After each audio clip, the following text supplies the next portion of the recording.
ایسی پوسٹ ہے وہ. اب پھر فرماتے ہیں کہ اللہ فاکہون، کہ ان رزقوں کے ساتھ پھر دوسرا وعدہ اللہ فرماتے ہیں کہ اس کے ساتھ ایک اور چیز بھی ہوگی کہ میوے ہوں گے. سبحان اللہ. اب میوے کے بعد پتہ نہیں کیا میوے ہوں گے، ڈرائی فروٹ، فریش فروٹ، اور ساتھ میں خاص اس کا ذکر فرمایا ہے. پھر فرمایا مکرمون. اللہ اکبر. یہ سب یہ ہمارے ویکنس ہے نا، ہمارے حالات میں یہ چاہتا ہے کہ وہ عزت دی جائے گی آپ کو، اتنے عزت دار ہوں گے. اللہ تعالیٰ کہتا ہے کہ تمہیں وہ پروٹوکول ملے گا کہ جس کا تم تصور بھی نہیں کر سکتے.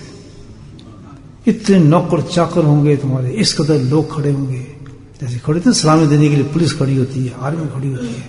تم جاؤ گے تو تم حیران ہو جاؤ دیکھ کے کہ ہزاروں کے حساب سے لائنوں میں سلامی سلوٹ مار رہے ہوں گے لوگ. تمہیں ایسا چھپ چھپ کے سلام کریں گے تمہیں. یہ بھی ایڈورٹائزمنٹ ہو رہی ہے، پبلسٹی ہو رہی ہے، اللہ تعالیٰ بیان کر رہے ہیں.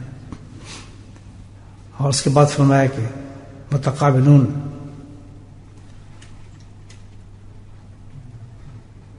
پھر جنت میں کہ وہ کیا ہوگا، مکان جو محل تمہارا ہوا جو ہم نے تیار کیا ہے، جس میں تم رہو گے، جس میں چیزیں ہوں گی، وہ جنت النعیم کہ اس کے اندر بہت ہی خوبصورت قسم کے گارڈن ہوں گے، باغات ہوں گے، جس میں تمہارا مستقل ٹھکانہ دیا جائے گا. الحمدللہ. اور اس کے اندر پھر تمہارا کیا ہے، متقابلون کہ وہاں پھر تخت بچھائے جائیں گے. یہ قرآن ہے. ان تختوں کی نوعیت ہم نہیں جانتے کہ کس قسم کے تخت ہوں گے. ان تختوں کو بچھایا گیا متقابل، اور پھر اس پہ یہ ہوگا، تختوں پہ بٹھا کر پھر ہمیں تمہارے جو مہمان ہوں گے، تمہارے یار دوست ہوں گے دنیا میں، جو مخلصین بھائیوں کہا جاتا ہے کہ جس کا اندر اور باہر ایک ہو، خالص. کیا ہو، اندر اور باہر ایک ہو. اوپر سے نمازی ہو تو اندر سے سچا بھی ہو. بولے سبحان اللہ. اوپر سے نمازی ہو تو اندر سے سچا بھی ہو. اوپر سے حج کر رہا ہو، اندر سے الحمدللہ الحمدللہ. کسی کی غیبت بھی نہ کرتا ہو، کسی سے حسد بھی نہ کرتا ہو، کسی سے دشمنی بھی نہ رکھتا ہو، کسی کا مال بھی نہ کھاتا ہو، کسی کے دھوکہ بھی نہ کرتا ہو، کسی سے حسد بھی نہ رکھتا ہو، کسی سے کینہ نہ رکھتا ہو. دونوں کو افیکشن. اوپر سے کیا ہے، پورا اللہ کے حقوق پہ چلنے والا ہو، نمازوں کو ادا کرنے والا ہو، سنت کو ادا کرنے والا ہو، چہرہ صورت ظاہر پورا اس کا نبی کریم صلی اللہ علیہ وسلم کے مطابق ہو، تو ظاہر کمپلیٹ ہو گیا.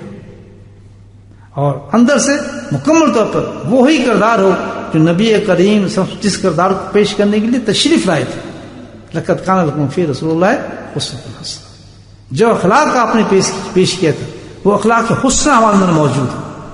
اندر کی صفائی کا نام کیا ہے، اخلاق حسن. اندر مزین ہو، خوبصورت اخلاق اندر موجود ہو کہ جب بھی اس کے اندر سے نکلے ایک پھول کی طرح سے اس کی زبان سے نکلے ایک چیز. الحمدللہ.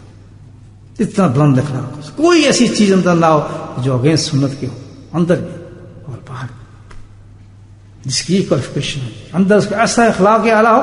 آپ کو یہ ہے کہ ظاہر ہمارا بہت، ہر آدمی کو اچھا نظر آئے گا. بول رہے ہیں ہر آدمی، ہر آدمی پکا نمازی ہے، پکا یہ ہے، پکا یہ ہے، پکا یہ ہے، ٹھیک ہے.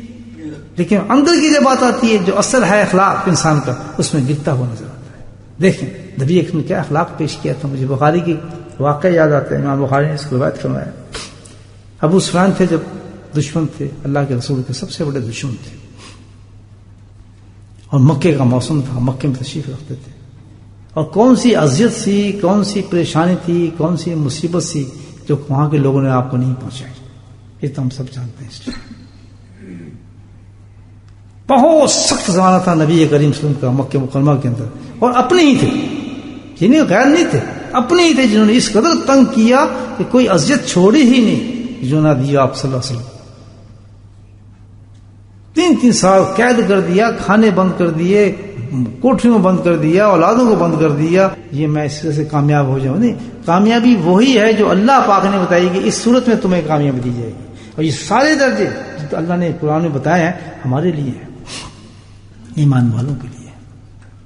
اللہ عباد المخلصین، اس کے لیے مخلصین آدمی چاہیے.